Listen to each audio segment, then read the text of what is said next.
Vikramshila IAS coaching institute 14 बीघा ऋषिकेश उत्तराखंड कर रहे थे हम लोग। उत्तराखंड में क्षेत्रफल की दृष्टि से जो हमारे जिले हैं उनको कर रहे थे। तो सबसे बड़ा जिला किया हमने पहले चमोली, फिर उसके बाद किया उत्तरकाशी, फिर उसके बाद किया पिथौरागढ़, उसके बाद हमने किया पौड़ी, आज हम कर रहे हैं नैनीताल। और ऐसे करते करते हम कहाँ तक जाएंगे? चंपावत, 13वां जो सबसे छोटा जिला है चंपावत तक जाएंगे करते हुए। ठीक है, तो नैनीताल, तो नैनीताल जनपद के बारे में आज बता रहा हूं। उससे पहले कहानी सुना दूं। कहानी यह है कि एक बार एक व्यक्ति ने एक मूर्ति बनाई, बड़ी सुंदर मूर्ति। क्या बनाई? मूर्ति बनाई। तो सारे मित्रों ने, सारे लोगों ने बड़ी प्रशंसा की उसकी, कि क्या गजब मूर्ति बना रखी यार तूने। तो उसने कहा भाई मैंने कोई बड़ा काम नहीं किया, मूर्ति इस पत्थर के अंदर ही थी, फालतू के जो टुकड़े थे वो निकाल दिए कि मैंने, तो मूर्ति तो अंदर ही थी इसके। क्या थी मूर्ति? क्या थी? अंदर ही थी। तो मेरा काम खाली उन फालतू टुकड़ों को निकालना है, आपके अंदर ही है। जो भी आपने बनना होगा, अधिकारी जो भी आप बनोगे आगे चलकर, अगर किसी को एसडीएम बनना होगा तो वो भी आपके अंदर है, अभी है, मौजूद है। डीएम बनना होगा तो वो भी मौजूद है, ग्रुप सी बनना होगा तो वो भी मौजूद है। लेकिन क्या करना है? फालतू टुकड़े। और वो फालतू टुकड़े क्या होते हैं? जैसे एग्जामिनेशन प्रेशर, एग्जामिनेशन फोबिया, जैसे अपने पे भरोसा ना होना, जैसे एक जिद की नहीं जी मैं तो खाली समझती हूं, समझता हूं, मैं रट नहीं पाता हूं। तो रटना तो पड़ेगा, बिना रटे तो काम चलेगा नहीं। जिस शब्द से सबसे ज्यादा नफरत है, सबसे बड़ा टुकड़ा वही है जो निकालना है आपके उसमें से। क्या? ठीक है, आगे होंगे 98%, 99%, वो 4 एक्सरसाइज करके जो आपने पेपर दिए। यहाँ ऐसा नहीं चलता है कंपटीशन में। कंपटीशन में सारी किताबों का सार एक दिन और 2 घंटे 3 घंटे मिलेंगे बस आपको। 2 घंटे 3 घंटे में आपने अपने ज्ञान का क्या करना है? प्रदर्शन करना है। सही गोले लगाने हैं तब प्री निकलेगा, सही लिखना है तब मेंस निकलेगा, सही बोलना है तब इंटरव्यू निकलेगा। समझ में आया? आपके अंदर मौजूद है, मगर क्या है कि कई बार अपने आप को अंडरएस्टिमेट करते हो आप लोग। क्या करते हो? है ना, कई बच्चे ऐसे थे मेरे यहाँ जो सीडीएस के लिए आए थे और आज वो पीसीएस है। इसका मतलब आपके अंदर एक प्रशासनिक अधिकारी था, लेकिन आपको लगता था कि नहीं, देश सेवा किससे? सिर्फ फौज में जाके ही हो सकती है। गए वो एसएसबी देने गए, नहीं हुआ उनका सिलेक्शन। 1 बार गए, 2 बार गए, नहीं था ना, आपके अंदर था ही नहीं वो चीज, आप पहचान ही नहीं पा रहे थे। आपके अंदर प्रशासनिक अधिकारी थे, आज बड़े अच्छे प्रशासनिक अधिकारी हैं, है ना। और जबरदस्ती अगर फौज में, ठीक है जाना चाहिए, लेकिन एसएसबी एक ऐसी चीज है जो आपकी साइकोलॉजी को पढ़ती है। अगर आपके अंदर अधिकारी बनने लायक गुण नहीं होंगे तो आपको बाहर किया जाएगा। आपको पता भी नहीं चलेगा किस चीज में बाहर किया। आपका कितने सर्टिफिकेट हो, सी सर्टिफिकेट ले लो आप, कितने कैंप कर लो, आर्मी अटैचमेंट कैंप कर लो, आप ऑल इंडिया ट्रेनिंग एक्सपीडिशन कर लो, कुछ भी कर लो, आप आरडी परेड कर दो 26 जनवरी की। अगर आपके अंदर उनको अधिकारी नहीं दिखेगा तो एसएसबी में आउट हो जाओगे आप 5वें दिन।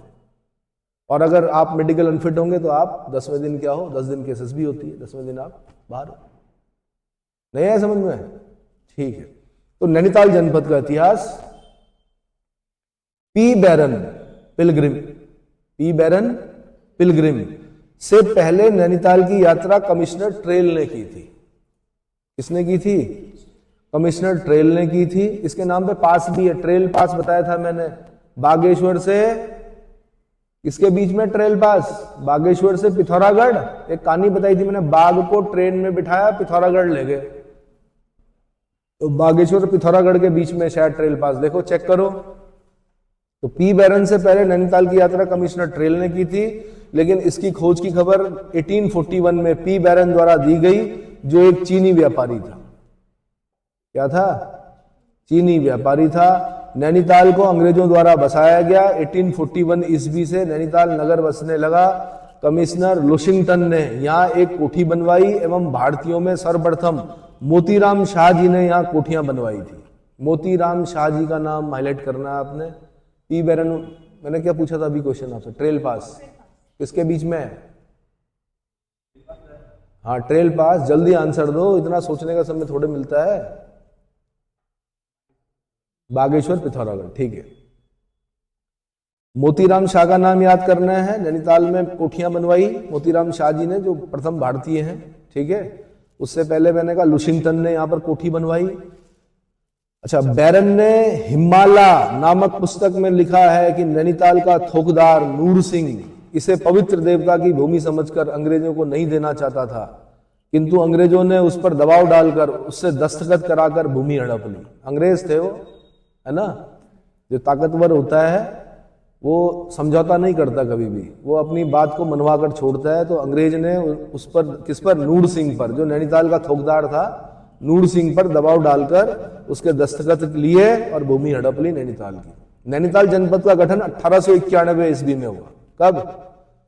1891। याद करना पड़ेगा, सिंगल क्वेश्चन आता है, कब हुआ नैनीताल जनपद का गठन? 1891। नैनीताल को सरोवर नगरी और झीलों की नगरी कहा जाता है। क्या कहा जाता है? त्रिऋषि सरोवर, है ना।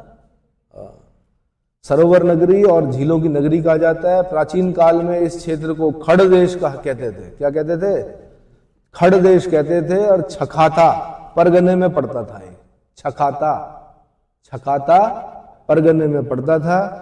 अक्टूबर 1850 ईस्वी को नैनीताल नगर परिषद का औपचारिक रूप से गठन हुआ, जबकि 1873 ईस्वी में नैनीताल में नगर पालिका का गठन किया गया।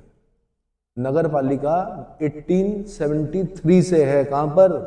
नैनीताल में। 18 सितंबर 1880 को नैनीताल में एक बड़ा भूस्खलन हुआ, जिसमें 151 लोग दफन हो गए। कितने?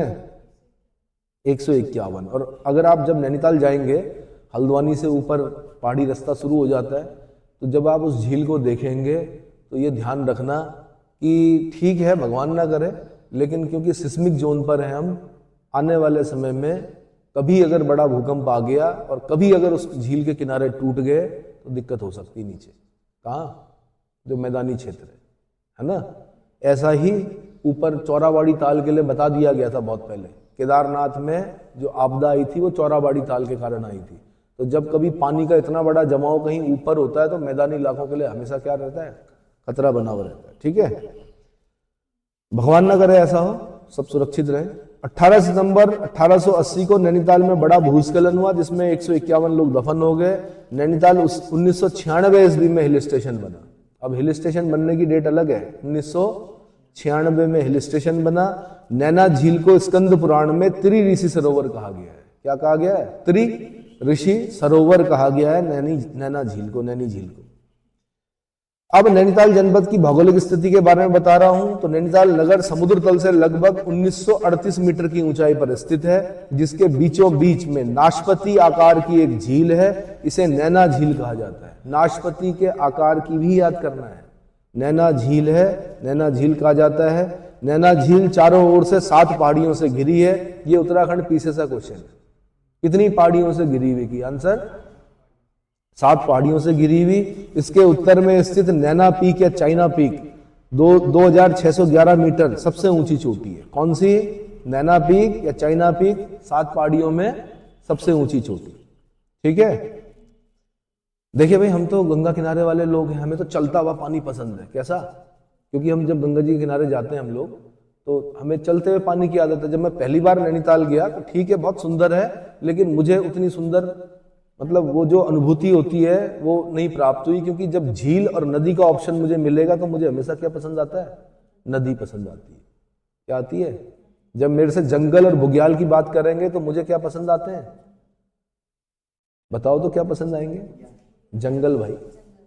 बुग्याल दिखने में सुंदर लगेंगे, लेकिन जंगल के अंदर की जो अनुभूति है वो बुग्यालों में नहीं मिलेगी आपको, है ना। और झरने और क्या बोलते हैं, गधेरे में क्या पसंद आएगा? झरना। क्या पसंद आएगा? झरना।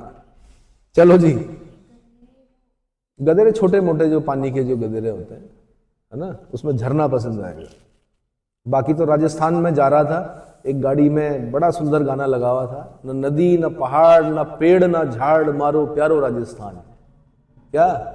ना तो नदी है, ना पहाड़ है, ना पेड़ है, ना झाड़ है, हमारो प्यारो राजस्थान। तो सुंदरता जो होती है वो आंखों में होती है ना। तो उन्हें वही अच्छा लगता है भाई, ना नदी ना पहाड़ ना पेड़ ना झाड़। चलो अच्छा जी, नैना झील के पश्चिम में देवपाठा व दक्षिण में अयार पाठा चोटी है। और अन्य चोटियों में स्नो व्यू, शेर का डांडा, हार्डी गदी, आलमसरिया कांटा ये प्रमुख है। कांठा, डांडा कांठा सुना है, डांडा कांठा, ठीक है। तो नैना झील के पश्चिम में देवपाठा, दक्षिण में अयार पाठा चोटी है और अन्य चोटियों में स्नो व्यू, शेर का डांडा, शेर का डांडा बड़ा प्रसिद्ध है भैया, शेर का डांडा, हार्डी गदी, आलमसरिया कांठा ये प्रमुख है। शेर का डांडा, कभी शेर तो नहीं होते हैं यहाँ, शेर तो खाली गिर में होते हैं, बाघ वगैरह रहे होंगे किसी जमाने में, ठीक है।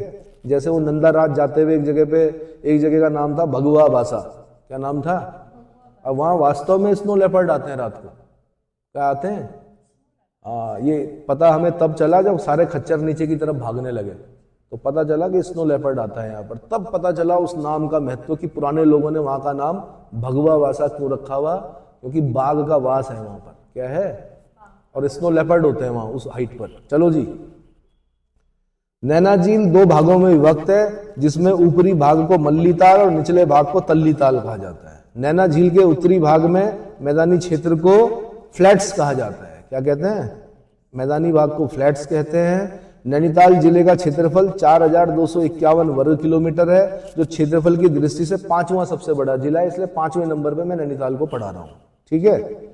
कुमाऊं मंडल की स्थापना 1854 ईस्वी में हुई, इसका मुख्यालय नैनीताल जनपद में स्थित है, बहुत इंपॉर्टेंट। कुमाऊं मंडल की स्थापना 1854 ईस्वी में हुई, इसका मुख्यालय कहाँ है, नैनीताल। मुक्तेश्वर वर्तमान में राज्य का सबसे न्यूनतम तापमान दर्ज वाला स्थान है, सबसे कम तापमान कहाँ, मुक्तेश्वर में, माइनस में चला जाता है। कभी रहे हो माइनस में? जब मैंने आपसे प्रश्न पूछा कि जंगल पसंद है आपको या बुग्याल, तो बुग्याल मैंने कहा सुंदरता की दृष्टि से कोई सानी नहीं है बुग्यालों का, लेकिन जब बुग्याल में रात बितानी पड़ती है तो टेम्परेचर कई बार माइनस में चला जाता है, तो उस माइनस में एक बार मैं फंसा हूं, और जब लकड़ी ढूंढने के लिए, मतलब जब ऐसा मन में आया कि लकड़ी चाहिए थी जलाने के लिए, तो वो कहीं नहीं मिलती है। जंगल में कम से कम क्या है, अगर आप हैं ठीक है, जंगली जानवर हैं, लेकिन लकड़ी तो है। और आग एक ऐसी चीज है जिसके सहारे आप पूरी रात बैठकर, आग के साथ बैठकर अकेले बिता सकते हो, आपके साथ कोई नहीं है, आग जलाइए, बैठे रहिए, कोई दिक्कत ही नहीं होगी, ठीक है। नैनीताल जनपद में ताल या झीलें, तो सूखा ताल और सड़िया ताल, ये कहाँ है भाई, नैनीताल में। अब ऐसे याद करना है, रटना पड़ेगा, सूखा ताल, अगर या तो घूम के आओ, देख के आओ, हमेशा याद हो जाएगा, या फिर मैप में देखो, लिख लो, तब भी याद हो जाएगा, या फिर अगर जल्दी पेपर है तो फिर आपको क्या करना पड़ेगा, सूखा ताल, सड़िया ताल, नैनीताल, सूखा ताल, सड़िया ताल, नैनीताल, लुखमा ताल, हरीश ताल, मलबा ताल, नैनीताल। कौन कौन से ताल? तो अब फिर 5 हो गए, सूखा ताल, सड़िया ताल, लुखमा ताल, हरीश ताल, मलबा ताल, नल ताल, कमल ताल, नल ताल ऑब्लिक कमल ताल, ये भी नैनीताल। खुरपा ताल, ये जानवर के खुर के आकार का, ये भी नैनीताल है ना। तो ये सारे आपने क्या करना है, ऐसे याद करने हैं। भीमताल, भीमताल कुमाऊं क्षेत्र का सबसे बड़ी झील है, जिसकी लंबाई 1674 मीटर और चौड़ाई 447 मीटर और गहराई 26 मीटर है। 26 मीटर समझते हो कितना होता है? 100 सेंटीमीटर बराबर 1 मीटर, 2600 सेंटीमीटर नीचे तक, ठीक है। कुमाऊं की सबसे बड़ी झील कौन सी? भीमताल। अब ये बालिका तो घूम के आई है, देख रखा भीमताल, बढ़िया, कैसा सुंदर है भीमताल। कमल कड़ी और कमल ककड़ी और कमल के लिए प्रसिद्ध है। भीमताल कमल कड़ी और कमल के लिए प्रसिद्ध है। भीमताल का आकार त्रिभुजाकार है, इसके बीच में एक टापू है भाई टापू, हाँ बिल्कुल ठीक है, इन्होंने ओके कर दिया। भीमताल के तट पर भीमेश्वर महादेव का मंदिर है। कौन सा? भीमेश्वर महादेव का मंदिर है।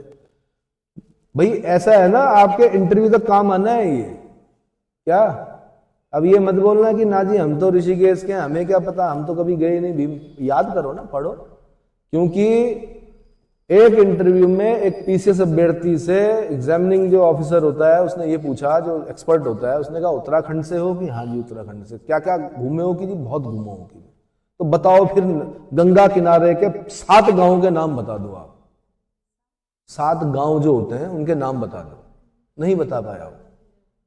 गंगा किनारे के 7 गांवों के नाम, जाने माने जो गांव होते हैं ये 7 आप ऐसे ही बता दो खाली कि ऋषिकेश के बाद के बता दो आप, है ना भाई। देवप्रयाग तक ही बता पाओगे क्योंकि गंगा तो देवप्रयाग से बनती है और हरिद्वार तक बनती है, तो हरिद्वार से शुरू कर लो, हरिद्वार से जो गांव होगा वहां से शुरू करो और देवप्रयाग तक आखिरी 7 गांव बता दो। नहीं बता पाया, ओके ठीक है, बाहर जाओ। जब आप बोल रहे हो बहुत घुमा हूं मैं, तो क्या घूमे फिर आप? चलो जी, भीमताल का आकार त्रिभुजाकार बता दिया मैंने। भीमताल के तट पर भीमेश्वर महादेव का मंदिर बता दिया। अगला है 9 कुचिया ताल। क्या है? 9 कुचिया ताल। अब 9 से ही पता चला 9 कोनों वाला ताल है ये 9 कुचिया ताल। नैनीताल का 9 कुचिया ताल कुमाऊं क्षेत्र का सबसे गहरा ताल है। सबसे बड़ा हो गया भीमताल, सबसे गहरा हो गया 9 कुचिया ताल। इसकी गहराई 40 मीटर है। ये 40 मीटर गहराई है। 9 कुचिया ताल 9 कोनों वाली झील है जो पक्षियों के निवास के लिए सर्वोत्तम है। यहाँ विदेशी पक्षी भी देखे जा सकते हैं, विदेशी पक्षी। अगला 7 ताल। 7 ताल नैनीताल में कुमाऊं क्षेत्र की सबसे रमणीक झील है जो पहले 7 झीलों का समूह हुआ करती थी। 7 ताल झीलों में नल दमयंती ताल, गरुड़ ताल, राम सीता ताल, लक्ष्मण ताल ये आदि प्रमुख है। कौन कौन से? नल दमयंती ताल, गरुड़ ताल, राम सीता ताल, लक्ष्मण ताल आदि प्रमुख है। नल दमयंती ताल में मछलियां नहीं पकड़ी जाती हैं। इस ताल को नैनीताल में रहस्यमयी ताल के नाम से भी जाना जाता है। रहस्यमयी ताल के नाम से भी जाना जाता है। नल दमयंती ताल का आकार जो है वो पंचभुजाकार है। भैया ये इतने क्वेश्चन पूछे गए ना। 9 कुचिया ताल तो आसान है, 9 कोनों वाला ताल। फिर पूछा था कि अंडाकार ताल कौन सा? भेकल ताल है। उबलते हुए जल का ताल कौन सा है? तो 5 गंडी वया ताल है। तिकोना ताल कौन सा है? तो आपका सतोपंथ ताल जो है वो तिकोना है। कौन सा? मतलब ऐसे पूछा ना, सतोपंथ ताल में कितने कोने हैं? 3 कोने हैं। ऐसे भी क्वेश्चन पूछे गए। ये भी पूछा गया किसका जल किस कलर का है, किसमें क्या पाया जाता है, ये सब चीजें पूछी गई है। तो आप घूमे नहीं घूमे, उन्हें इससे कोई मतलब नहीं है। आपका आंसर होना चाहिए सही। क्या होना चाहिए? अब वो भाग्यशाली हैं, वो घूम के आ गई। मेरे ख्याल से सारे ताल देख लिए आपने। देख लिए 7 ताल देख लिया। नल दमयंती ताल देख लिया, गरुड़ ताल, राम सीता ताल, लक्ष्मण ताल। और क्या वास्तव में नल दमयंती ताल से मछली नहीं पकड़ते हैं? मनुष्य है, अपनी प्रवृत्तियों से बाज नहीं आता है। दिन में नहीं पकड़ता होगा लेकिन रात को जरूर पकड़ता होगा। ऐसे तो गंगा नदी में भी मछली पकड़ना मना है, फिर भी क्या है, गैर कानूनी तरीके से पकड़ी जाती है। यहाँ पर पकड़ते हैं कुछ लोग, जाते हैं जाल बिछाते हैं, है ना। नल दमयंती ताल का आकार पंचभुजाकार है। 7 तालों का जल नैनीताल से आने वाली बढ़िया गाड़ के माध्यम से गोला नदी में चला जाता है। बड़ी फेमस नदी है भाई गोला नदी, खनन के लिए बड़ी प्रसिद्ध है ना। खनन, गोला नदी पर खनन। तो बलियाघाट नदी के माध्यम से गोला नदी में चला जाता है 7 तालों का जल। 7 ताल की तुलना इंग्लैंड में बेसमोर लैंड से की जाती है। किससे? 7 ताल की तुलना इंग्लैंड के बेसमोर लैंड से की जाती है। अमेरिकी मिशनरी स्टैनले जोन्स का आश्रम 7 ताल पर स्थित है। किसका? अमेरिकी मिशनरी है स्टैनले जोन्स का आश्रम 7 ताल पर स्थित है। अगला, नैनीताल जनपद में जलप्रपात और फॉल के बारे में बता रहा हूं। भालूगाड़ जलप्रपात, भालूगाड़ जलप्रपात ये नैनीताल के मुक्तेश्वर में है। मुक्तेश्वर पशु चिकित्सा का मक्का भी बोलते हैं इसको। डॉक्टर लिंगार्ड ने यहाँ पर, जीवाणु विज्ञानी थे, उन्होंने यहाँ पर पशु चिकित्सा से संबंधित क्या अनुसंधान संस्थान की स्थापना की थी किसी जमाने में। उसके बाद आज इसको पशु चिकित्सा का मक्का कहते हैं। रानी खेत जैसी बीमारियों का इलाज यहीं पर हुआ। खुर्रा रोग, खुरपा रोग और बहुत सारे रोगों के क्या बने यहाँ पर, टीके बने। तो पशु चिकित्सा का मक्का किसको बोलते हैं भाई? इसी को बोलते हैं, मुक्तेश्वर को। हाँ, तो भालूगाड़ जलप्रपात कहाँ है? मुक्तेश्वर में है। कॉर्बेट जलप्रपात का है नैनीताल के कॉर्बेट राष्ट्रीय उद्यान में। जिम कॉर्बेट, वैसे मैं इस नाम से सहमत नहीं रहता हूं कभी भी। एक नेशनल पार्क का नाम शिकारी के नाम पर नहीं होना चाहिए, क्योंकि मारने वाले से बचाने वाले का अधिकार ज्यादा होता है। महात्मा बुद्ध ने कहा था किसी पशु प्रेमी के नाम से इसका नाम होना चाहिए था, शिकारी के नाम पर नहीं। जिम कॉर्बेट ने क्या किया? बाघ मारा, आदमखोर बाघ मारा, है ना। रुद्रप्रयाग का आदमखोर बाघ गुलाब राय के पास मारा, है ना। और मैन ईटर ऑफ कुमाऊं लिखी उसने। क्या लिखी? तो शिकारी के नाम पर नेशनल पार्क का नाम मुझे तो अच्छा नहीं लगता है। पर चलो फिर भी, अब जो भी है, सरकार है, उनके पास एटम बम है, उनसे नहीं टकरा सकते, है ना। तो कॉर्बेट जलप्रपात नैनीताल में कॉर्बेट राष्ट्रीय उद्यान में है। फ्रीकी झरना जो है काला डूंगी नैनीताल में स्थित है। फ्रीकी झरना काला डूंगी नैनीताल में स्थित है। ढोकने झरना जो है नैनीताल के भवाली में है। भवाली कहाँ? भवाली। और ये कभी किसी जमाने में, जैसे आज एड्स है, जैसे आज कैंसर, जैसे असाध्य रोग है, किसी जमाने में ट्यूबरक्लोसिस जब होता था, किसी को टीबी होता था, 6 रोग, तो उसको भवाली भेजते थे भाई। तो जैसे बोलता था डॉक्टर अब इसके पास 1 साल है, तो वहां जाके वो 2-3 साल खींच लेता था, क्योंकि वहां की जो शुद्ध हवा है चीड़ और देवदार की, उसमें उसका जो ट्यूबरक्लोसिस है वो दवाइयां खाता था, साथ में जिंदा रह लेता था। कुछ लोग फिर ज्यादा भी जीते थे, है ना। बॉडी के अंदर खुद रिकवर करने की क्या होती है, क्षमताएं होती हैं, और आधी क्षमताएं जो आती हैं वो मस्तिष्क से आती हैं। कहां से? अगर मनुष्य ने यह मान लिया कि मैं ठीक होऊंगा, तो समझ लो वो ठीक होएगा। और अगर उसने संदेह कर दिया किस पर? डॉक्टर और डॉक्टर के द्वारा दी गई मेडिसिन पर, या अपने आप पर कि नहीं मेरे अब समय क्या हो गया, तो फिर समझ लो फिर नहीं होगा उसे। चलो जी आगे। फ्रीकी झरना काला डूंगी नैनीताल में स्थित है। ढोकरे झरना नैनीताल के भोवाली के पास है। सुभाष धारा झरना नैनीताल में स्थित है। लडवागढ़ जलप्रपात कॉर्बेट फॉल्स के पास स्थित है। कौन सा? लडवागढ़ जलप्रपात कॉर्बेट फॉल्स के पास अवस्थित है। वुडलैंड वाटरफॉल और पदमपुरी जलप्रपात नैनीताल में। वुडलैंड, शूज भी पहने होंगे आपने वुडलैंड के। तो वुडलैंड वाटरफॉल और पद्मपुरी जलप्रपात नैनीताल में स्थित है ना। पैर टूट जाता था मगर जूता नहीं टूटता था वुडलैंड का, बहुत लंबा चलता था। उसके बाद है नैनीताल जनपद में पर्वत चोटियां। हिडिंबा पर्वत ये नैनीताल में है। हिडिंबा कौन? कौन हिडिंबा? घटोत्कच की मां, भीम की पत्नी हिडिंबा। हिडिंबा पर्वत कहाँ है? नैनीताल में स्थित है। किलवरी नामक पर्वत नैनीताल में स्थित है। डेरोथी सीट पर्वत चोटी जो है वो अयार पांटा क्षेत्र में स्थित है।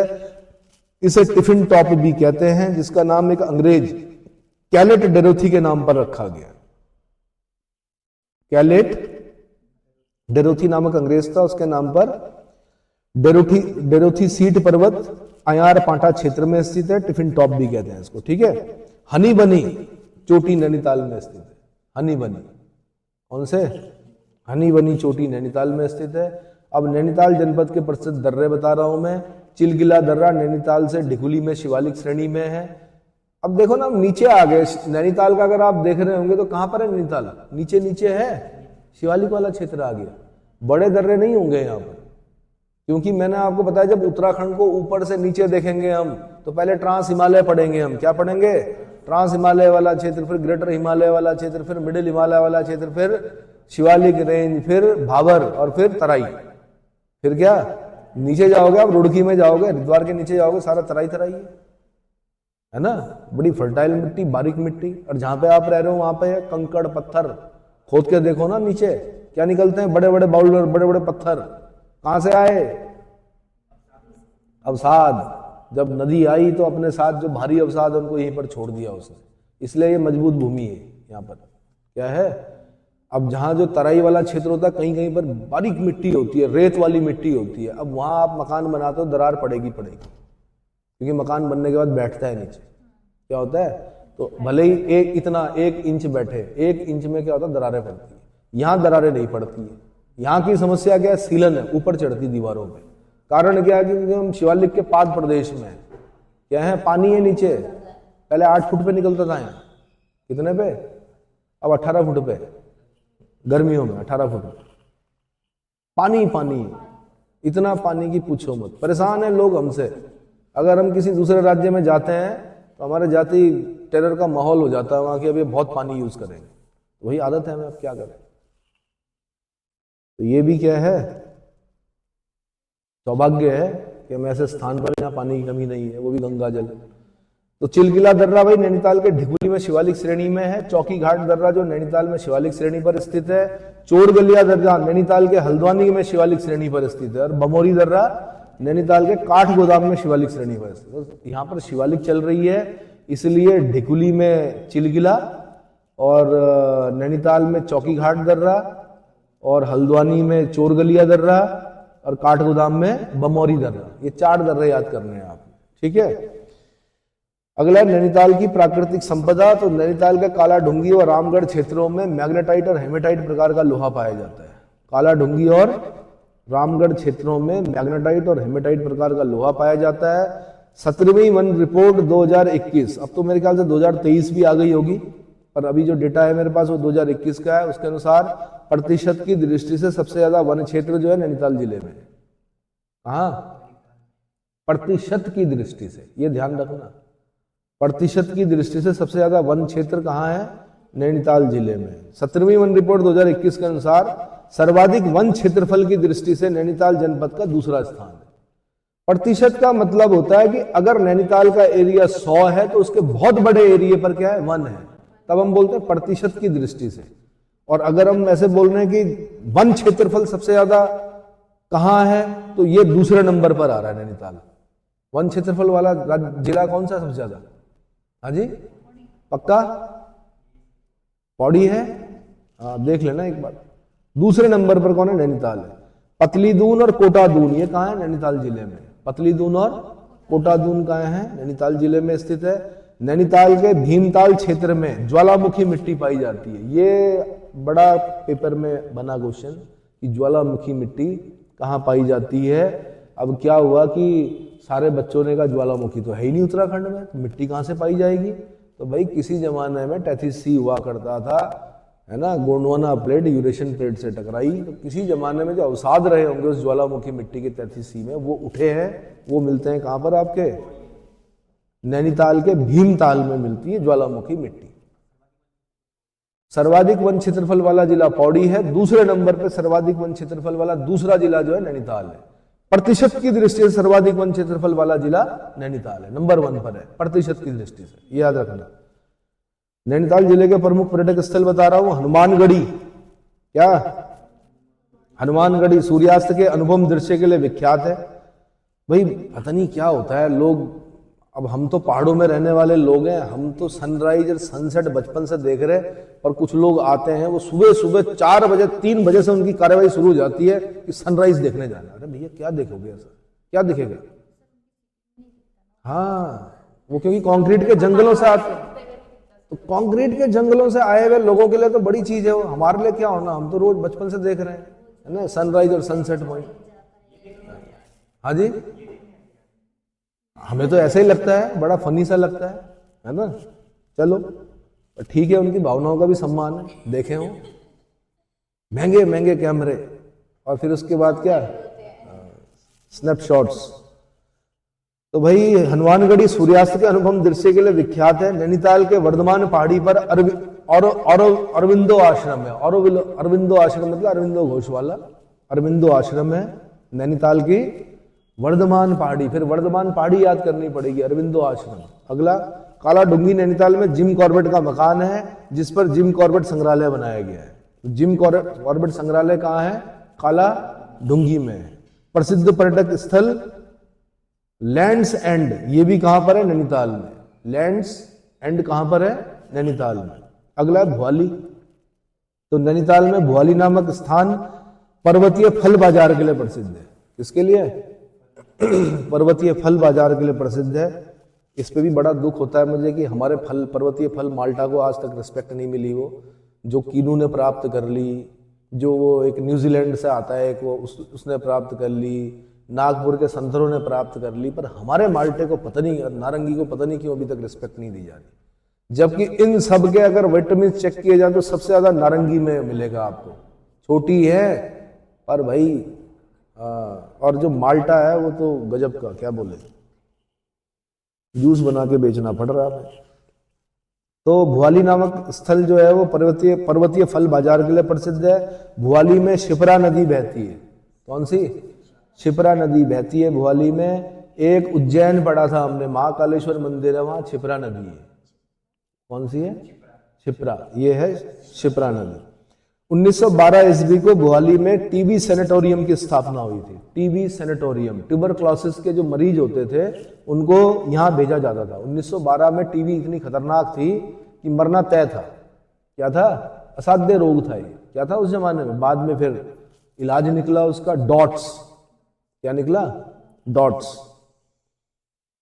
श्रीमती कमला नेहरू ने इस अस्पताल में इलाज कराया था। कमला नेहरू को बताओ, उस जमाने में नेहरू जी की वाइफ कमला नेहरू को टीबी हुई थी। भोपाली में सर्वप्रथम 1885 ईस्वी में गढ़ कप्तानी बंगला बनाया गया था। कौन सा? जब कांग्रेस का गठन हो रहा था लॉर्ड डफरिन के समय में, एलन ऑक्टेवन ह्यूम द्वारा, उस समय भोपाली में 1885 में गढ़ कप्तानी बंगला बनाया गया। क्या बनाया गया? गढ़ कप्तानी बंगला, बेंगलोर, हिंदी में बंगला बोलते हैं।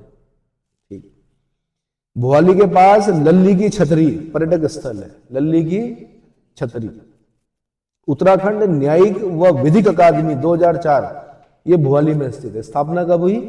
2004 में। उत्तराखंड न्यायिक और विधिक अकादमी कहाँ है? भोपाली में। इसलिए हाई कोर्ट के जो पहले पेपर होते थे, टाइपिंग टेस्ट वगैरह जितने भी होते थे, वो भोपाली में होते थे। हाँ, स्टेनोग्राफर, टाइपिंग टेस्ट जो ग्रुप सी के होते थे, अब उसमें बच्चे ये बोलते थे मेरे कि सर एक तो इतनी ठंड, ऊपर से टाइपराइटर पे होती थी पहले। किस पर? बाद में फिर कंप्यूटर मिला, पर बोलते थे कि ठंड से उंगलियां क्या नहीं होती, काम ही नहीं करती, 10 मिनट मिलते थे खाली। अब तो सॉफ्टवेयर बन गए हैं, सॉफ्टवेयर पर अब आपका टेस्ट होता है, की पंचिंग देखी जाती है, 4000 की पंचिंग, 8000 की पंचिंग, है ना। पर मैं स्टार्टिंग की बात कर रहा हूं जब उत्तराखंड नया नया बना था। अगला काठगोदाम। भाई काठगोदाम कुमाऊं क्षेत्र का महत्वपूर्ण रेलवे स्टेशन है। इसे कुमाऊं का प्रवेश द्वार कहा जाता है। हल्द्वानी से थोड़ा आगे जाओगे, हल्द्वानी से लगा हुआ है बल्कि काठगोदाम, है ना। तो यहाँ पे रेलवे स्टेशन है, साथ में कुमाऊं का प्रवेश द्वार कहते हैं। यहीं से आप फिर पहाड़ी रास्ता शुरू हो जाता है आपका। क्या होता है? मोड़ शुरू हो जाएंगे। फिर जब आप नैनीताल जा रहे होंगे, फिर एक रोड हो उधर को जा रही होगी, अल्मोड़ा वाली साइड को, शायद कहाँ जाती है वो रोड, है ना, पक्का। हाँ, एक बालक की ड्यूटी लग गई पिथौरागढ़ हमारे यहाँ से, है ना। तो वो बोलता था सर एक दिन तो 24 घंटे तो मुझे खाली जाने, 24 घंटे से ज़्यादा तो मुझे जाने जाने में लगते हैं, और 24 घंटे ज़्यादा मुझे आने आने में लगते हैं, और 3 दिन की अगर छुट्टी हो भी गई तो मेरे लिए छुट्टी का कोई औचित्य नहीं है। कारण क्या है? मतलब बस में ही रहना है, बस आए, धप्पा किया, आइस पाइस किया और फिर वापस। क्या फायदा है इससे, है ना। इसलिए जब आप फॉर्म भरते हो और जब जिलेवार आपसे पूछा जाता है तो कृपया ऐसा जिला ना भरें, दूसरे का हक ये सोच के ना वो करें कि यहाँ ज्यादा सीटें हैं, बाद में हो सकता है दिक्कत हो आपको। इसलिए अपने घर के आसपास के जिले में ही भरें, ज्यादा मेहनत करें। कम सीटें हैं तो क्या हो गया, माना हो सकता है कि आपका जो टिहरी जिला हो या देहरादून जिला हो, कम सीटें हो सकता है कुमाऊं वाले क्षेत्र में ज्यादा सीटें हो, तो भाई जो वहां का स्थानीय व्यक्ति होगा उसके लिए तो ठीक है, उसके लिए सुगम है, आपके लिए दुर्गम है वो, उसके लिए यहां दुर्गम है। पिथौरागढ़ वाले के लिए देहरादून दुर्गम है। क्या है? भले ही सब सुविधाएं हैं, लेकिन दुर्गम मतलब वो अपने घर नहीं जा पाएगा, अपने ईजा और बाबू के पास, ईजा और बाबा के पास नहीं जा पाएगा, तो क्या रहेगा, मन नहीं करेगा काम करने, है ना। और तीज त्योहार, मेन चीज क्या होते हैं? तीज और त्योहार भारतीयों में, उसमें घर पे आना जरूरी है, पूरी पकौड़ी खानी जरूरी होती है, स्वाले। हाँ ठीक है। उत्तराखंड न्यायिक और विधिक अकादमी 2004 भोपाली में स्थित है। काठगोदाम मैंने बता दिया। काठगोदाम गोला नदी के तट पर बसा हुआ। भाई किस नदी के तट पर? गोला, खनन के लिए बड़ी कुख्यात नदी है ये। चलो, गुलाब घाटी काठगोदाम में स्थित है। यहां से क्वेश्चन बना, गुलाब घाटी कहाँ है, कई बार क्वेश्चन बना। गुलाब घाटी कहाँ है? काठगोदाम में स्थित है। काठगोदाम का पुराना नाम बमोरी घाट या बाड़ा खेड़ी था। क्या था? बमोरी घाट या बाड़ा खेड़ी था। 1900 के आसपास दान सिंह मालदार ने बाड़ा खेड़ी में लकड़ी के गोदाम बनाए थे, जिस कारण इस स्थान को चौहान पाटा भी कहा जाने लगा। क्या कहा जाने लगा? चौहान पाटा भी कहा जाने लगा। दान सिंह चौहान थे मेरे ख्याल से मालदार, है ना। तो बाड़ा खेड़ी में लकड़ी के गोदाम बनाए, जिस कारण इस स्थान को चौहान पाटा भी कहा जाने लगा। काठगोदाम रेलवे स्टेशन 1884 ईस्वी से चालू हुआ, जिसकी बड़ी रेलवे लाइन 1994 में बनाई गई थी, 100 साल बाद। 1884 में चालू हो गया था काठगोदाम रेलवे स्टेशन, लेकिन बड़ी रेलवे लाइन कब बनी? 1994 ईस्वी में बनाई गई। काठगोदाम के पास रानी बाग पर्यटक स्थल है, जिसका पुराना नाम चित्रशिला था। रानी बाग पर्यटक स्थल, इसका पुराना नाम क्या था? चित्रशिला। यहां से भी क्वेश्चन बना हुआ, चित्रशिला किसका पुराना नाम है? आंसर रानीबाग पर्यटक स्थल का। रानीबाग के समीप पुष्पभद्रा, नैनीघाट और गोला नदी का संगम होता है। पुष्पभद्रा, नैनीघाट और गोला नदी का संगम कहां पर होता है? रानीबाग में होता है। रानीबाग से कुछ दूरी पर ज्योली कोट है, जहां मधुमक्खी पालन का, मौन पालन भी बोलते हैं मधुमक्खी पालन को, है मौन पालन केंद्र या मधुमक्खी पालन का मुख्य केंद्र था। ठीक है जी। अब नैनीताल का रामगढ़ के बारे में बता रहा हूं मैं।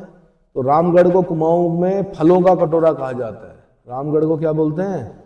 फलों का कटोरा कहा जाता है। रामगढ़ में ग्रीन स्वीट प्रजाति का सेब सर्वप्रथम और पिछौला सेब सबसे बाद में पकता है।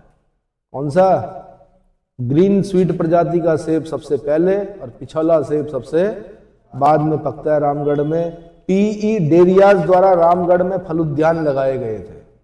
पीई डेरियाज द्वारा रामगढ़ में फल उद्यान लगाए गए थे। जैसे वो उत्तरकाशी में मैंने क्या बताया था आपको, पहाड़ी विल्सन, है ना? हाँ, विल्सन ने लगाए थे। ऐसे ही यहां पर किसने लगाए? पीई डेरियाज द्वारा रामगढ़ में फल उद्यान लगाए गए थे। प्रसिद्ध कवयित्री महादेवी वर्मा का संग्रहालय रामगढ़ नैनीताल में स्थित है। महादेवी वर्मा महान लेखिका, ठीक है, उनका संग्रहालय कहाँ है? रामगढ़ नैनीताल में। रामगढ़ में गुरुदेव रविंद्रनाथ टैगोर ने प्रवास किया, जिसे टैगोर टॉप नाम से जाना जाता है। रविंद्रनाथ टैगोर भी रहे रामगढ़ में, इसलिए उस स्थान का नाम क्या पड़ गया? टैगोर टॉप पड़ गया। गागर नामक पर्यटक स्थल रामगढ़ के समीप है। कौन सा? गागर। क्या होती गागर? पानी भरने के काम आती है गागर, है ना? उसको हिंदी में गगरी बोलते हैं, यहां पर गागर बोलते हैं। गागर में सागर, गागर में कौन? एक कवि, एक लेखक, एक विद्वान थे हिंदी के, बिहारी नाम था उनका। क्या नाम था? बिहारी। तो वो क्या करते थे? कम लिखते थे लेकिन गागर में सागर भरते थे। क्या किस लिए जाने जाते थे वो? गागर में चंद शब्दों में ही आग छुपा लेते थे। मतलब कम लिखा लेकिन आग लगा दी, जिसे बोलते। अगला रामनगर के बारे में बता रहा हूं। रामनगर को 1850 ईस्वी में कमिश्नर हेनरी रैमजे ने बसाया था। प्रारंभ में इसे रैमजे नगर कहते थे। रामनगर कोसी नदी के तट पर स्थित है। ये भी ध्यान रखते रहो, जब आप कुमाऊं घूमोगे तो कल हो सकता है पोस्टिंग मिले, तो पहले से पता होना चाहिए आपको कि काठ गोदाम के बगल में जो नदी है उसका नाम पता होना चाहिए, गोला। ऐसे पता होना चाहिए रामनगर जो है वो किस नदी के तट पर है? कोसी। एक कोसी वो है, वो नेपाल से आती है, बिहार का शोक बोलते हैं जिसको, वो अलग है। वो 7 धाराओं से मिलकर बनती है। सबसे बड़ी धारा का नाम अरुण है, वो बिहार का शोक कहलाती है, अपने मार्ग परिवर्तन के लिए कुख्यात है। हनुमानगढ़ के पास डैम बनाया हुआ, कई बार डैम को भी पार कर जाती है। कौन? वो कोसी अलग है, हमारे उत्तराखंड की कोसी अलग है। ठीक है, कहीं उससे मत बिठा देना, कहीं बोलोगे आपकी उत्तराखंड की कोसी और बाढ़ आ रही बिहार में, ऐसा कैसे? वो नेपाल से आती है वाली कोसी, और उसमें बहुत ज्यादा पानी है अभी, बिहार वाली जो कोसी है, खासकर बरसात में। अच्छा, रामनगर कोसी नदी के तट पर स्थित है। गार्जिया नामक स्थान रामनगर के समीप है, जहां कोसी नदी के बीचों बीच गार्जिया देवी का मंदिर है। गार्जिया देवी का मंदिर बहुत प्रसिद्ध मंदिर है देवियों में। ठीक है, कोसी नदी के बीचों बीच में है गार्जिया देवी का मंदिर रामनगर में। ठीक है, रामनगर के समीप। ढिकुली कत्यूरियों की राजधानी थी, जो गार्जिया के समीप है। ढिकुली किसकी राजधानी थी? किस राजवंश की राजधानी थी? आंसर, कत्यूरियों की राजधानी थी। गार्जिया में महर्षि वाल्मीकि आश्रम के भग्नावशेष स्थित है। महर्षि वाल्मीकि, कौन महर्षि वाल्मीकि? जिन्होंने रामायण लिखी, है ना, उनका आश्रम कहाँ है? गार्जिया, गार्जिया में। सीतावनी गार्जिया के समीप है, जहां महर्षि वाल्मीकि, और जब सीता का परित्याग हुआ तो वो किनके आश्रम में रही? महर्षि वाल्मीकि के आश्रम में। पक्का? पक्का? ठीक है। सीतावनी जो है वो गार्जिया के समीप है। उत्तराखंड विद्यालयी शिक्षा परिषद रामनगर में है। उत्तराखंड विद्यालयी शिक्षा परिषद। अब जो लेक्चरर का पेपर देने जा रहे होंगे उनके पास आएगा ऐसा क्वेश्चन। कौन सा? अगर माना आपका क्या हुआ, स्क्रीनिंग होती है तो उसमें ऐसे क्वेश्चन बनते हैं, उत्तराखंड विद्यालयी शिक्षा परिषद का मुख्यालय कहां पर है? आंसर, रामनगर में है। जुड़वा घाटी रामनगर में स्थित है। जुड़वा घाटी ये भी रामनगर में स्थित है। जब समय मिले घूम आया करो, थोड़ा घूम के ज़्यादा नॉलेज होता है। और जब आपने घूमना है तो खाली बाजार नहीं देखना है, आपने जितने सरकारी संस्थान हैं वो सब देखने हैं, वहाँ के जो आपने किताबों में पढ़ा है उनको देखना है, हमेशा के लिए क्या हो जाएगा। हल्द्वानी शहर, हल्द्वानी गोला नदी के तट पर स्थित राज्य का सबसे बड़ा व्यापारिक नगर है। हल्दूवनी के नाम पर हल्द्वानी बोलते हैं इसको। तो राज्य का सबसे बड़ा व्यापारिक नगर कौन है? हल्द्वानी है। किस नदी के तट पर है? गोला नदी के तट पर है। नैनीताल के हल्द्वानी में हल्दू पेड़ों की अधिकता के कारण हल्द्वानी नाम पड़ा। आधुनिक हल्द्वानी का निर्माण 1834 ईस्वी में विलियम ट्रेल ने किया। किसने? विलियम ट्रेल ने किया। ट्रेल ने हल्द्वानी में अपने लिए बंगला बनाया जिसे खाम का बंगला कहा जाता है। किसका बंगला? अब खाम मतलब क्या होता है भाई? कुमाऊनी भाषा का शब्द है क्या? खाम का बंगला कहा जाता है, कुछ ना कुछ तो अर्थ होगा इसका। 1901 ईस्वी में हल्द्वानी में आर्य समाज भवन और 1902 ईस्वी में सनातन धर्म सभा का निर्माण हुआ था। तो आर्य समाज भवन कब बना? 1901 में बना। सनातन धर्म सभा का निर्माण कब हुआ? 1902 में हुआ। कहां पर हुआ? हल्द्वानी में हुआ। हल्द्वानी में नहरें बनाने का श्रेय किसको है? हेनरी रैमजे को है। हल्द्वानी में नहरें हैं काफी, वो किसने बनाई? हेनरी रैमजे ने बनवाई। अप्रैल 1884 में पहली रेलगाड़ी लखनऊ से हल्द्वानी पहुंची। बहुत बड़ी बात थी भाई उस जमाने में। 1884, कांग्रेस का निर्माण भी नहीं हुआ था उस समय, कांग्रेस का गठन 1885 में हुआ। उससे एक साल पहले लखनऊ से हल्द्वानी रेलगाड़ी पहुंची। क्यों पहुंची होगी? ताकि आप लखनऊ घूम सको। हाँ, क्यों क्यों पहुंची? अरे भाई दोहन, प्रकृति का दोहन करना था। उस जमाने में रेलवे के जो स्लीपर बनते थे, है ना, जंगल थे, बड़े घने जंगल थे, उनको काट कर कहां भेजा गया उन्होंने? लकड़ी के स्लीपर से लेकर जितने भी वुड प्रोडक्ट्स होते हैं वहां से लेकर, और जो अच्छी अच्छी चीजें होती थी उन सब का दोहन किया और ट्रेन से काम भिजवाए उन्होंने, अपने देश भिजवाए। नहीं आया समझ में? 1 सितंबर 1966 को हल्द्वानी नगर पालिका बनाई गई। हल्द्वानी नगर पालिका का गठन कब हुआ? 1 सितंबर 1966। अब तो नगर निगम बन गया। 2011 से हल्द्वानी क्या है? नगर निगम है ना।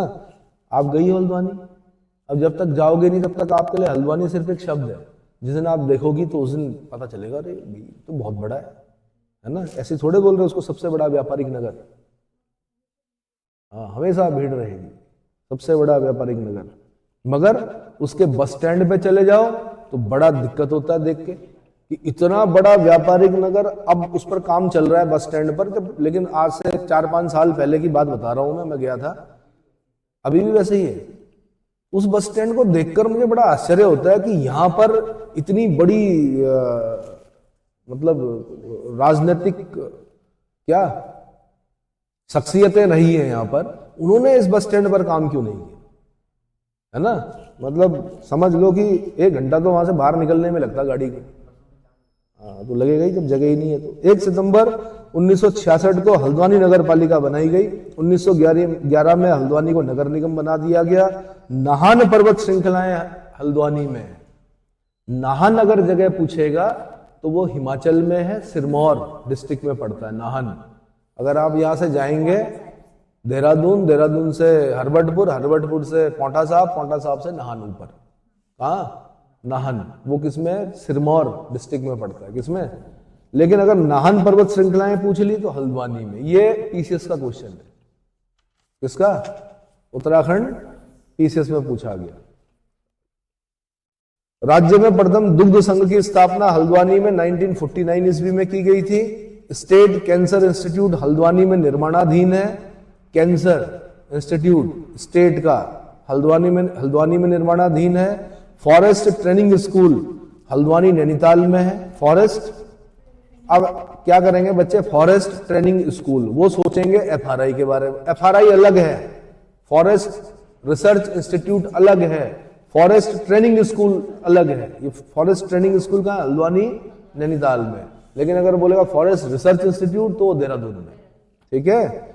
वन एवं पंचायत प्रशिक्षण अकादमी हल्द्वानी नैनीताल में स्थित है। वन और पंचायत प्रशिक्षण अकादमी हल्द्वानी नैनीताल में स्थित है। सुशीला तिवारी फॉरेस्ट कॉलेज हल्द्वानी में स्थित है।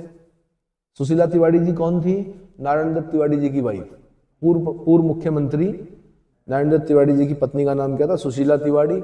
उन्हीं के नाम पर ये पार्क, जहां कल परसों गए थे आप, सुशीला तिवारी हर्बल पार्क, सुशीला तिवारी, इसका उद्घाटन करने भी तिवारी जी आए थे, नारायण दत्त तिवारी जी, है ना। तो सुशीला तिवारी फॉरेस्ट कॉलेज कहाँ? हल्द्वानी में स्थित है। हल्द्वानी कत्था उद्योग के लिए प्रसिद्ध है। किसके लिए? अब कत्था जो आता है वो खैर वृक्ष से निकलता है। किससे? खैर वृक्ष। कौन सा? और कत्थे की तासीर होती है ठंडी। कभी जीभ में अगर छाले पड़ जाए, मुंह में छाले पड़ जाए, पान के पत्ते पे, छोटे से पत्ते पे पान वाले से कत्था मांगना और उसको उन छालों पर रखना, सुबह तक छाले गायब। इतनी तासीर ठंडी होती किसकी? कत्थे की। तो पहले हमारे लोग खाते थे पान, पान थी अच्छी चीज, उसमें कत्था होता था, उसमें भुजा हुआ चूना होता था, सौंफ होती थी, सुपारी होती थी, सुपारी जुबान साफ करती थी, इलायची होती थी, लौंग होती थी, बहुत सारी अच्छी चीजें होती थी, और साथ में गुलकंद होता था, है ना। तंबाकू खाने वाले तंबाकू खाते थे। लेकिन क्या हुआ कि पान का कंसेप्ट हो गया खत्म, उसकी जगह आ गया गुटखा, और गुटखे से हुआ कैंसर, और फिर बनाना पड़ा स्टेट कैंसर इंस्टीट्यूट हल्द्वानी। क्या बनाना पड़ा? हाँ, क्योंकि ब्रश करते करते एक दिन मुंह से बाहर निकल गया ब्रश, क्योंकि कैंसर हो गया था। क्या हो गया था? तो फिर अब कहाँ कराएं इलाज? तो हल्द्वानी में स्टेट कैंसर इंस्टीट्यूट। चलो जी, गोलापार हल्द्वानी में 2016 में बना राज्य के दूसरे चिड़ियाघर का शिलान्यास किया गया। यह एक कार्बन न्यूट्रल जू होगा, यह कार्बन न्यूट्रल चिड़ियाघर होगा, जू होगा, जो देश में अपनी तरह का पहला चिड़ियाघर है, जबकि राज्य का प्रथम चिड़ियाघर देहरादून में है। प्रथम चिड़ियाघर मालसी डियर पार्क, वहां आप जाएंगे, वहां आपको दिख जाएंगी कुछ चिड़िया हैं। एक पिंजरे में आपको एक बड़ा परेशान क्या तेंदुआ भी दिखेगा। अरे कहाँ, छोटे से पिंजरे में रखा हुआ एक तेंदुआ, इधर से उधर, उधर से। पिंजरा छोटा है, बड़ा हो गया, जंगल से बड़ा हो गया, जिस जंगल में वो रहता था उसके हिसाब से तो बहुत छोटा है ना। तो क्या करता था? चक्कर काटता था इधर से उधर, उधर से इधर से उधर। क्यों? क्योंकि वो जो खाता है उसको तो, हाँ, तो उसको नहीं पता डाइजेशन के लिए कर रहा हूँ, प्रकृति ने उसको बता रखा कि भटकना पड़ेगा तेरे को, परेशान रहता है, लोग परेशान करते हैं उसको। कभी दरवाजा खोल के अंदर जाओ तब करो परेशान, तब देखें, बाहर से तो कितना भी कर लो, तब बताएगा वो। इंदिरा गांधी अंतर्राष्ट्रीय खेल स्टेडियम हल्द्वानी में स्थित है। इंदिरा गांधी अंतर्राष्ट्रीय खेल स्टेडियम कहां पर है? हल्द्वानी में। तो ये बड़ी चीज है कि अंतर्राष्ट्रीय खेल स्टेडियम, है ना। अगला है रानीबाग। रानीबाग में जिया रानी एवं चित्रशिला मेला लगता है। रानीबाग का पुराना नाम चित्रशिला है। हिंदुस्तान मशीन टूल्स रानीबाग हल्द्वानी में स्थित है। HMT Hindustan machine tools Ranibagh Haldwani में स्थित है। HMT बंद हो गई थी एक बार, घड़ी वाली बंद हुई थी। अच्छा, रानीबाग गोला नदी के तट पर स्थित है। रानीबाग भी किस नदी के तट पर है? गोला नदी के तट पर स्थित है। अगला नैनीताल जनपद के प्रसिद्ध मेले। नैनीताल जनपद के प्रसिद्ध मंदिर तो सबसे पहले भाई कैंची धाम, बाबा नीम करोली, है ना। जो एप्पल का फाउंडर है कौन? Steve jobs. बताया जाता है कि कैंची धाम में आया, बाबा से बोला कि मैं बर्बाद हो चुका हूं। बाबा एप्पल खा रहे थे, बाबा ने उसकी तरफ फेंका, ये प्रसाद है। उसके बाद वो उसको लेके गया, उसके बाद उसने पीछे मुड़ के नहीं देखा। तो आज भी एप्पल का जो चिन्ह है वो क्या है? आधा खाया हुआ सेब, है ना। तो कैंची धाम नैनीताल में बाबा नीम करोली महाराज द्वारा स्थापित मंदिर तीर्थाटन के लिए महत्वपूर्ण स्थल है। नैनीताल के घोड़ा खाल में ग्वैल देवता का मंदिर है। गोलू देवता या ग्वैल देवता का मंदिर है, जिसे चंद शासक बाज बहादुर चंद ने बनवाया था। घोड़ा खाल अपनी स्कूलिंग के लिए भी जाना जाता है, स्कूलिंग बड़ी अच्छी है यहाँ पर। बाकी गोलू या ग्वैल देवता का मंदिर है, चंद शासक बाज बहादुर चंद द्वारा बनवाया गया था। 1955 में नेपाल के प्रधानमंत्री ने घोड़ा खाल गोलू देवता मंदिर में घंटी दान दी थी। मुक्तेश्वर महादेव का मंदिर नैनीताल में स्थित है। मुक्तेश्वर नैनीताल में स्थित है। गांधी मंदिर नैनीताल में स्थित है। लोखा लुखाम देवता नैनीताल में स्थित है। लोखा लुखाम देवता नैनीताल में स्थित है। हेंडा खान ये नैनीताल जिले में हल्द्वानी से कुछ दूरी पर गोला नदी के तट पर स्थित बाबा हैडा खानी का आश्रम स्थित है। ऐसा माना जाता है कि बाबा हैडा खानी एक चमत्कारी सिद्ध पुरुष थे। इसके अतिरिक्त हैडा खान बाबा का एक मंदिर अल्मोड़ा जिले में रानीखेत से 5 किलोमीटर की दूरी पर भी है। तो 2 जगह पे है ये मंदिर, हैडा खान बाबा का मंदिर। एक हो गया अल्मोड़ा जिले में रानीखेत से 5 किलोमीटर दूर, और एक हो गया हल्द्वानी से कुछ दूरी पर गोला नदी के तट पर। ठीक है। चीना बाबा मंदिर ये नैनीताल में स्थित है। चीना बाबा मंदिर नैनीताल में प्राचीन नैना देवी मंदिर का निर्माण मोतीलाल शाह ने करवाया था। किसने? मोतीलाल शाह ने करवाया था। भारत में प्रथम मेथोडिस्ट चर्च, कौन सा चर्च? मेथोडिस्ट चर्च का स्थापना पादरी विलियम बटलर द्वारा नैनीताल में सन 1858 ईस्वी में किया गया था। कारकोटक नाग देवता का पूजा स्थल भीमताल के निकट है, जहां नाग पंचमी के दिन लोग दूध चढ़ाकर नाग देवता की पूजा करते हैं। अब मैं बता रहा हूं नैनीताल के प्रमुख मेले और त्योहार। तो हरियाली मेला बहुत इंपॉर्टेंट, नैनीताल के भीमताल में लगता है, कर्क संक्रांति के दिन लगता है। कब? जैसे आपकी मकर संक्रांति होती है वैसे कर्क संक्रांति भी होती है। क्या होती है? सब सूर्य के उस पर है, क्या बोलते हैं, उत्तरायण और दक्षिणायन पर मनाई जाती है। तो सूर्य उत्तरायण जब होता है तो कर्क रेखा से ऊपर, तो कर्क संक्रांति। और ये किस जनजाति का त्योहार है कर्क संक्रांति? राजी जनजाति का। राजी जनजाति का जो त्योहार है वो कौन सा है? नहीं याद आ रहा है तो ढूंढो ना भाई। देखो अगर मैं बोल रहा हूं तो कुछ बात होगी। कुछ बात है कि हस्ती मिटती नहीं हमारी, सदियों रहा है दुश्मन दौरे जहां हमारा।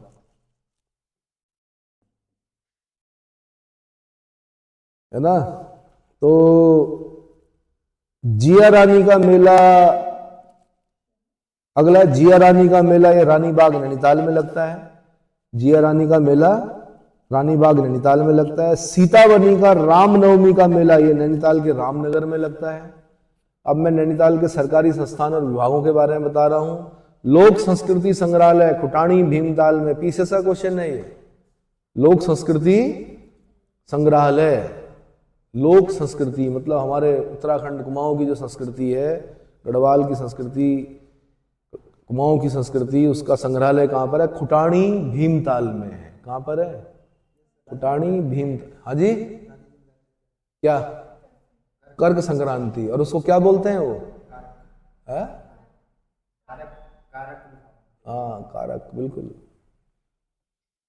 लोक संस्कृति संग्रहालय डॉक्टर यशोधर मठपाल द्वारा 1983 में स्थापित किया गया था। लोक संस्कृति संग्रहालय किसके द्वारा? डॉक्टर यशोधर। इनकी रील्स चल रही हैं आजकल, इनको देखिए। यशोधर मठपाल बहुत इंटेलेक्चुअल व्यक्ति हैं, गजब का बोलते हैं। और उत्तराखंड की संस्कृति के बारे में तो जितना ये जानते हैं मेरे ख्याल से उतना शायद ही कोई जानता होगा। यशोधर मठपाल जी 1983 में स्थापित किया उन्होंने लोक संस्कृति संग्रहालय। तितलियों का संग्रहालय भीमताल नैनीताल में स्थित है। इसकी स्थापना फ्रेडरिक स्मेटा द्वारा की गई थी। तितलियों का संग्रहालय, तितली है ना, बटरफ्लाई, तितली मतलब बटरफ्लाई। तितलियों का संग्रहालय भीमताल नैनीताल जिले में है और इसकी स्थापना फ्रेडरिक स्मेटा द्वारा की गई। जड़ी बूटी विपणन हेतु रामनगर में हर्बल मंडियां बनाई गई। टरार अनुसंधान संस्थान, टरार अनुसंधान केंद्र भीमताल नैनीताल में स्थित है। ये भी क्वेश्चन बना हुआ। टरार अनुसंधान, अनुसंधान बोलते हैं रिसर्च को। टरार अनुसंधान केंद्र कहाँ है? भीमताल नैनीताल में स्थित है। लघु उद्योग सेवा संस्थान हल्द्वानी नैनीताल में स्थित है। लघु उद्योग सेवा संस्थान हल्द्वानी नैनीताल में स्थित है। हिल्ट्रॉन भीमताल में स्थित है। हिल्ट्रॉन से भी क्वेश्चन बना एक बार। अब हम हिल्ट्रॉन का एक छोटा सा यहां भी था, है ना। अब हमें लगा कि आंसर ऋषिकेश होगा, बाद में पता लगा हिल्ट्रॉन तो भीमताल में है। मेन जो है उसका मुख्यालय हिल्ट्रॉन भीमताल में स्थित है। उत्तराखंड विद्यालय शिक्षा परिषद रामनगर नैनीताल में स्थित है। उत्तराखंड लेक्चरर वालों आपके पास आ सकता है क्वेश्चन अगर स्क्रीनिंग हुई तो। उत्तराखंड विद्यालय शिक्षा परिषद रामनगर नैनीताल में है। रघुनंदन सिंह तौलिया उत्तराखंड प्रशासनिक प्रशिक्षण अकादमी की स्थापना 1988 ईस्वी में नैनीताल में की गई थी। उत्तराखंड प्रशासनिक प्रशिक्षण अकादमी की स्थापना 1988 में नैनीताल में की गई थी, क्योंकि रघुनंदन सिंह तौलिया जो थे वो बहुत बड़े IAS अधिकारी रहे हैं उत्तराखंड के, है ना, तो उनके नाम पर अब रघुनंदन सिंह तौलिया उत्तराखंड प्रशासनिक प्रशिक्षण अकादमी की स्थापना 1988 ईस्वी में नैनीताल में की गई थी।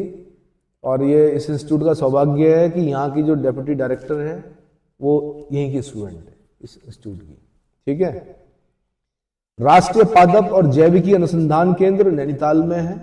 राष्ट्रीय पादप एवं जैविकी अनुसंधान केंद्र नैनीताल में है। मलेरिया शोध और उन्मूलन केंद्र नैनीताल के भोवाली में है। मलेरिया कैसी डिजीज होती है? मलेरिया प्रोटोजोन डिजीज होती है। मादा एनाफिलीज मच्छर के काटने से क्या होती है? मलेरिया होता है। जैसे डेंगू है वो वायरल है। डेंगू कैसा है? वायरल, यानी वायरस से होता है डेंगू। लेकिन मलेरिया जो होता है वो प्रोटोजोआ से होता है, मादा एनाफिलीज के काटने से होता है। और रोनाल्ड रॉस ने इसकी खोज की थी परजीवी की। और परजीवी का नाम क्या है? मलेरिया के लिए जो उत्तरदायी परजीवी है, प्रोटोजोआ है, वो कौन सा है?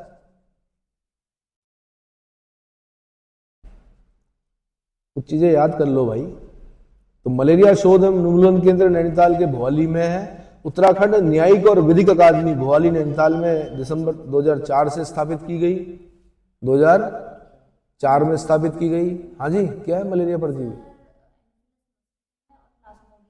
प्लाज्मोडियम। हाँ बिल्कुल, प्लाज्मोडियम की वजह से मलेरिया होता है ना। ठंड लग के बुखार आता है। एक मच्छर अगर काट ले 45 डिग्री के एंगल पर बैठती है वो मादा एनाफिलीज, है ना। कैसे पहचानोगे नर और मादा को? तो अगर 45 डिग्री के एंगल पे ऐसे बैठी हुई है तो इसका मतलब मादा है, ऐसे। और अगर ऐसे बैठा हुआ है तो इसका मतलब नर है। चलो जी, अब कहाँ मच्छरों को देखते रहोगे, है ना। कभी मक्खी को देखना। हम बोलते हैं ना मक्खी बहुत गंदी होती है, पर कभी मक्खी को ध्यान से देखना। अपना थूक लगा लगा के अपना मुंह साफ करती रहती दिन भर वो, और होती सबसे गंदी। तो उसके हाथ देखना, कभी लगी रहेगी बार बार, थोड़ा मुंह थूक लगाएगी, फिर मुंह साफ करेगी, फिर थूक लगाएगी। तो मैं बड़ा आश्चर्यचकित हुआ। मैंने कहा यार इतना खाली मुंह ही साफ करती है बहुत गंदी, लेकिन क्योंकि गंदगी में बैठती है ना। लेकिन अपने सौंदर्य का पूरा ध्यान रखती है मक्खी, है ना। तो इसके माध्यम से मैं क्या बताना चाह रहा हूं, खाली चेहरा नहीं सजाना है ना। पता चला चेहरा सजाया और गलत जगह पर बैठ गया तो भी आप गंदे ही हो। चेहरा सजे ना सजे कोई दिक्कत नहीं, आप अच्छी जगह में बैठे, अध्ययन कर रहे हैं, अध्यापन कर रहे हैं, कुछ अच्छे काम कर रहे हैं, सोशल वर्क कर रहे हैं, इसका मतलब आप अच्छे। ठीक है। मलेरिया शोध और उन्मूलन केंद्र नैनीताल के भोवाली में है। उत्तराखंड न्यायिक और विधिक अकादमी भोवाली नैनीताल में है। बता दिया मैंने, 2004 में स्थापित हुई थी। प्रशिक्षण एवं सेवा योजन निदेशालय, भाई सेवा योजन निदेशालय डायरेक्टरेट नैनीताल में है। सेवा योजन निदेशालय, निदेशालय बोलते हैं डायरेक्टरेट। उत्तराखंड उच्च शिक्षा निदेशालय हल्द्वानी नैनीताल में। अब इसमें कई बार गड़बड़ हो जाता है बच्चों का। किसमें? उत्तराखंड विद्यालय शिक्षा परिषद रामनगर नैनीताल में है, जबकि उत्तराखंड उच्च शिक्षा निदेशालय, उच्च शिक्षा निदेशालय ये हल्द्वानी नैनीताल में स्थित है। राजकीय वेधशाला ऑब्जर्वेटरी जिसको बोलते हैं वो मनोरा पीक नैनीताल में स्थित है। राजकीय वेधशाला and observatory Manora peak Nainital में स्थित है। राष्ट्रीय शीत जल मत्स्यकीय अनुसंधान केंद्र भीमताल में स्थित है। 31 मार्च 1976 को नैनीताल के कुमाऊं मंडल विकास निगम की स्थापना हुई थी। उल्टा पूछेगा, कुमाऊं मंडल विकास निगम की स्थापना कब हुई? 31 मार्च 1976 को हुई। कहां पर हुई? नैनीताल में हुई। कहां पर? सेंट्रल हिमालयन एनवायरमेंट एसोसिएशन का मुख्यालय कहां है? नैनीताल में है। Amrapali institute of hotel management कहां पर है? हल्द्वानी में है। Amrapali institute of hotel management कहां पर है? आंसर हल्द्वानी में। इतना क्लियर हो गया। नैनीताल में चिकित्सा व्यवस्था, भोवाली में क्षय रोग अस्पताल की स्थापना 1912 में हुई थी। सुशीला तिवारी मेमोरियल चिकित्सालय हल्द्वानी नैनीताल में है। सुशीला तिवारी मेमोरियल चिकित्सालय को मेडिकल कॉलेज का दर्जा मिला है। सुशीला तिवारी मेमोरियल चिकित्सालय में राज्य का पहला पैरामेडिकल संस्थान और कैंसर हॉस्पिटल। कौन सा? पैरामेडिकल संस्थान और कैंसर हॉस्पिटल है। नैनीताल के माननीय उच्च न्यायालय के बारे में बता रहा हूं, भवन के बारे में बता रहा हूं। 27 अप्रैल 1897 ईस्वी में नैनीताल स्थित राजभवन या हाईकोर्ट भवन की नींव पड़ी जो 1900 ईस्वी में बनकर पूर्ण हुई। यानी वो जो आपको हाईकोर्ट की बिल्डिंग दिखती है वो 1897 में बना दी गई थी, 1900 में पूरी हुई वो बनकर। यानी 125 साल पुरानी बिल्डिंग है वो। कितनी?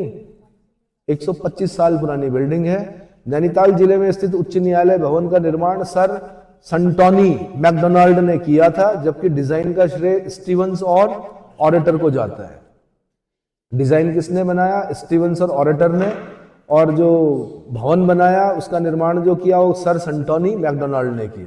और जिस जमाने में किया उनको कभी ये उम्मीद भी नहीं रही होगी कि एक दिन यहाँ पर हाई कोर्ट बनेगा उत्तराखंड, क्योंकि उन्होंने किसके लिए बनाया? राजभवन बनाया था।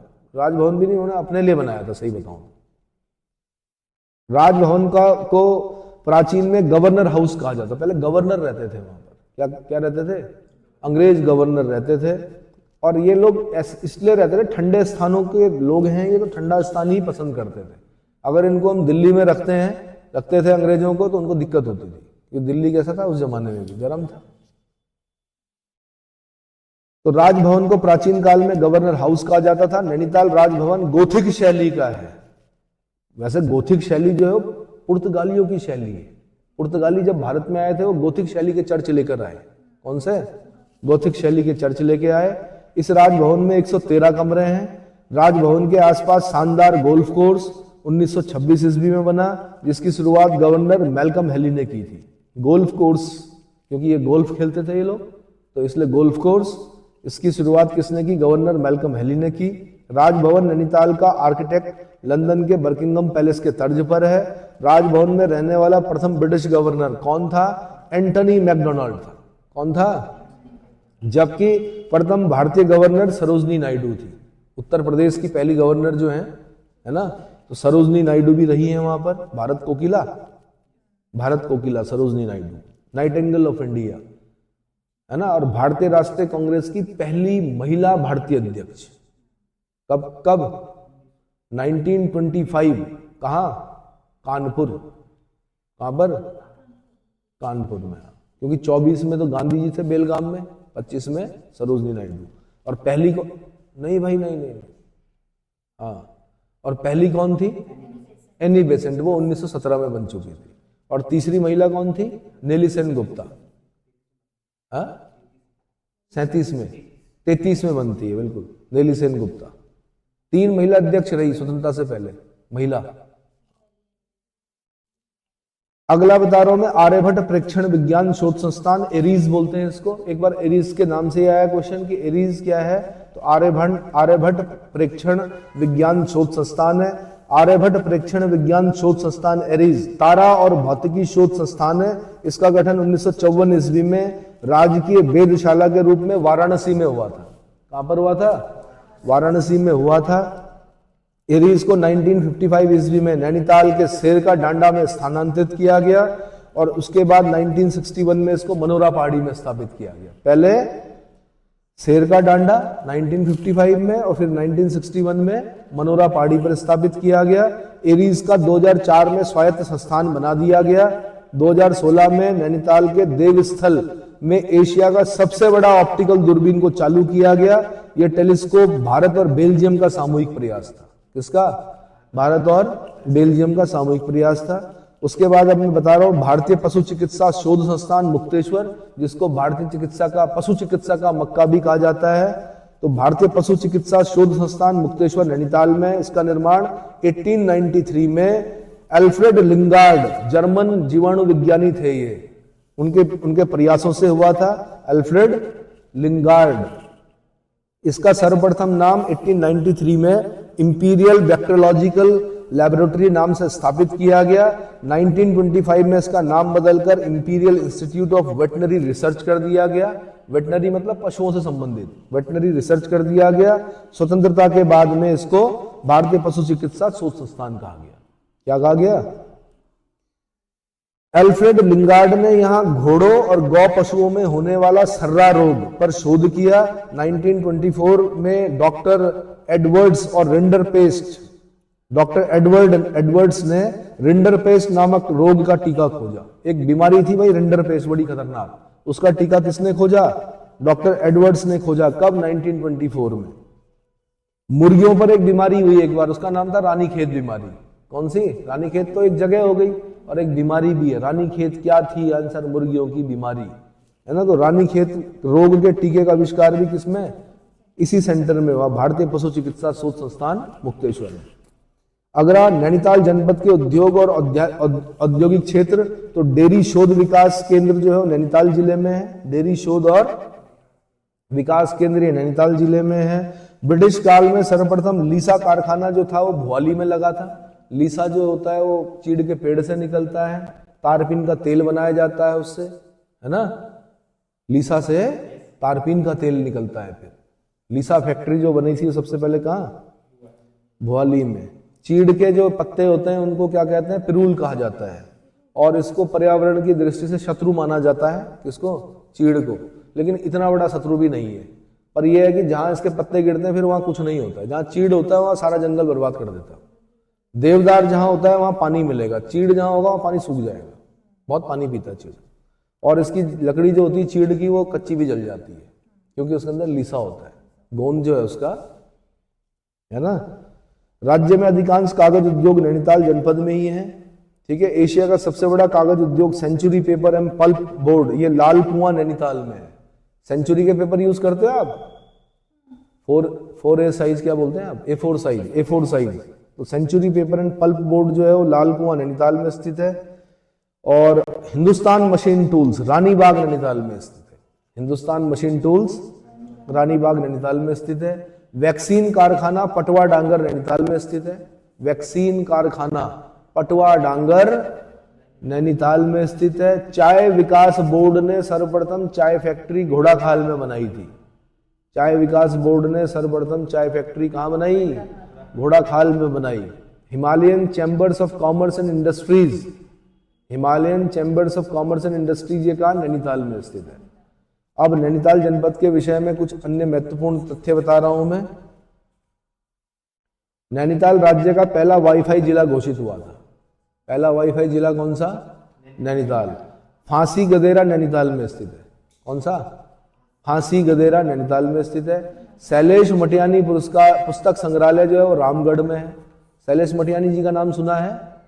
साहित्यकार हुए हैं बहुत बड़े। इनके नाम पर राज्य के जो शिक्षक होते हैं सबसे अच्छे, उनको जो पुरस्कार दिया जाता है वो इन्हीं के नाम पे दिया था, शैलेश मटियानी पुरस्कार। कुछ इंक्रीमेंट होता है शायद, और 2 साल का इंक्रीमेंट मिलता है इसमें, 2 साल का एक्सटेंशन मिलता, सॉरी, मतलब 60 साल में रिटायर होना है आपको, 62 साल में होंगे, और थोड़ा सा शायद इंक्रीमेंट भी मिलता है शैलेश मटियानी पुरस्कार से। ठीक है, कंफर्म नहीं हूं मैं, वो जिनको मिला है उनसे पूछिएगा। तो शैलेश मटियानी पुरस्कार पुस्तक संग्रहालय कहां पर है? रामगढ़ में। कौन कौन सी पुस्तक है शैलेश मटियानी जी की? हिमालय म्यूजियम नैनीताल में स्थित है। इसकी शुरुआत कुमाऊं विश्वविद्यालय के इतिहास विभाग के कैंपस ने 1987 में की थी। हिमालयन संग्रहालय उत्तरकाशी जनपद में है। हिमालय म्यूजियम नैनीताल में है, हिमालयन संग्रहालय उत्तरकाशी में। अब हिमालय हिमालय मत याद कर लेना खाली, ये भी ध्यान रखना, संग्रहालय उत्तरकाशी में है, म्यूजियम नैनीताल में। म्यूजियम कहाँ है? पहाड़ नामक संस्था की स्थापना शेखर पाठक जी ने की थी। मैंने कहा आपको, ये शेखर पाठक जी की जो पहाड़ नामक संस्था है, ये अस्कोट से अराकोट यात्रा कराती है, बड़ी गजब की। अगर कभी जीवन में मौका मिले जरूर जाना है इसमें, है ना। हर साल नहीं होती है, 10 साल में होती है, 10 साल में होती है एक बार। नैनीताल रोपवे 1985 ईस्वी में बनाया गया। नैनीताल रोपवे 1985 में बनाया गया। इंदिरा गांधी जी की मृत्यु हो चुकी थी, उसके बाद राजीव गांधी जी का टाइम था। नैनीताल में सेवाराम सभा की स्थापना 1918 में हुई। सेवाराम सभा की स्थापना 1918 में हुई। चर्च जेम्स एंड बिल्डरनेस की स्थापना 1844 में नैनीताल में हुई। हल्द्वानी में टाउन एरिया कमेटी की स्थापना 1885 में हुई। आर्य समाज ज्ञानोदय पुस्तकालय की स्थापना नैनीताल में 1902 में हुई। कुमाऊं भाबर खेतीहार न्यास निधि का गठन 1906 को नैनीताल में हुआ। यहां से क्वेश्चन बना हुआ भाई, कुमाऊं भाबर खेतीहार न्यास निधि, न्यास बोलते हैं ट्रस्ट को, न्यास किसको बोलते हैं? न्यासिता का सिद्धांत, मतलब ट्रस्टीशिप प्रिंसिपल जिसको बोलते हैं। ठीक है। 1905 ईस्वी में भारतीय सेना का ईस्टर्न कमांड का मुख्यालय नैनीताल में स्थापित किया गया। ईस्टर्न कमांड 1905 भारतीय सेना का ईस्टर्न कमांड का मुख्यालय नैनीताल में स्थापित किया गया। Garhwal Motors users cooperative transport society limited की स्थापना, है ना, Garhwal motor users cooperative transport society limited की स्थापना 1958 ईस्वी में रामनगर में हुई। Kumaon Motors honours union limited की स्थापना 1939 ईस्वी में काठगोदाम नैनीताल में हुई। रामनगर एवं टनकपुर में इसके कार्यालय हैं। कहाँ कहाँ? रामनगर और टनकपुर में इसके कार्यालय हैं। महाशीर मछली के पालन के लिए मत्स्य विकास परियोजना भीमताल में शुरू की गई। महाशीर एक मछली होती है, मासेर बोलते हैं शायद इसको, है ना, मांस खाती। हाँ जी,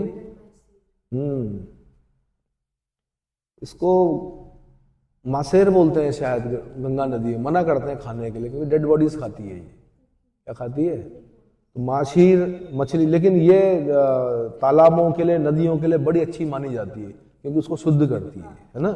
तो महाशीर मछली के पालन के लिए मत्स्य विकास परियोजना जो है भीमताल में शुरू की गई है। घोड़ाखाल सैनिक स्कूल, इसलिए बोल रहा था मैं घोड़ाखाल की स्कूलिंग। घोड़ाखाल सैनिक स्कूल की स्थापना 21 मार्च 1966 को जयमल्ल सिंह द्वारा की गई थी। किसके द्वारा? जयमल्ल सिंह द्वारा की गई थी। नैनीताल स्थित पर्वतारोहण क्लब की स्थापना 1968 में चंद्रलाल शाह ठुलहरिया द्वारा की गई थी।